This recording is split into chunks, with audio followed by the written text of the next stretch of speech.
You've searched for your customer in the sales interface and gone to their fixed subscription page to find out when they subscribed, but there's nothing there. What do? If your customer has the confirmation email from the original purchase, you can use the order ID listed there to quickly find it in the orders section of the sales interface. From here, you can select the order and begin the return process. If you don't have the order ID, you can also use the advanced search options on the orders page. First, we'll add her last name and then first name to the name field. And then we can expand the advanced search plus box for more options. We know that the chamber music event was included in last year's subscription, so we'll put that down in the event name section. And then we'll search.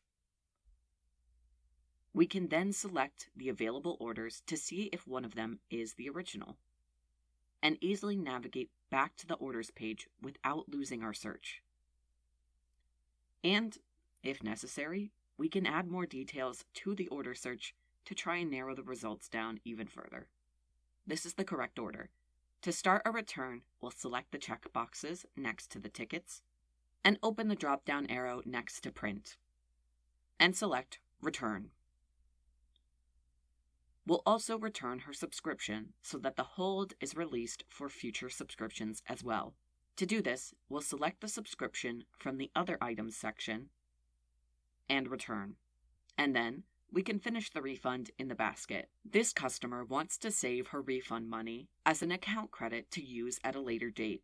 To do that, we'll expand payments and go to the Credit, Deposit, and Vouchers tab. Here, we'll select the Credit Customer's Account option and select Refund and confirm the transaction.